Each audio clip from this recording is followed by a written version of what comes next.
Trigonométrie dans le triangle rectangle, introduction.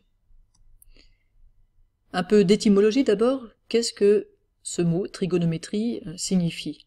Eh bien, dans trigono, vous reconnaissez trigone, vous reconnaissez peut-être aussi polygone, c'est une figure qui a plusieurs côtés, et précisément gone ça veut dire angle, donc c'est une figure qui a plusieurs angles, ici qui a 3 angles, c'est un triangle.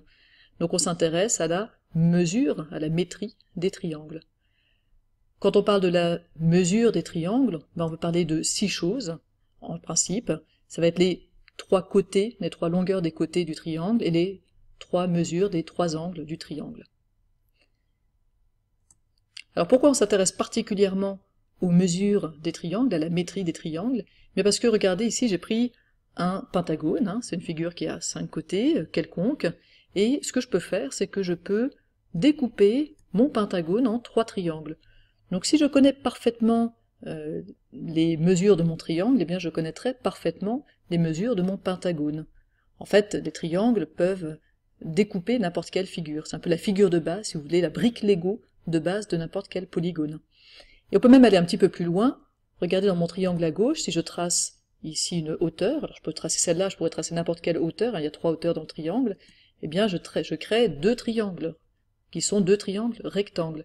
Et si je pars de ma figure à droite, eh bien je peux aussi la paver en triangle rectangle.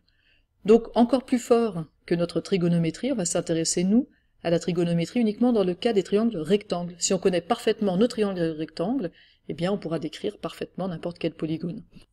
Et c'est ce qu'on voit dans la figure de droite, où on a une carte qui a été découpée en plusieurs triangles pour déterminer différentes mesures pour cette carte.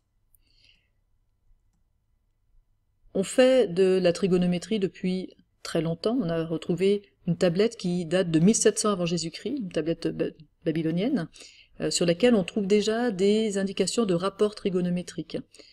Et puis on fait de la trigonométrie, bien sûr, maintenant moderne aussi. La trigonométrie moderne va servir notamment à tout ce qui est étude des ondes. Alors nous, on s'intéressera plutôt à la trigonométrie ancienne, vraiment des géomètres de l'Antiquité.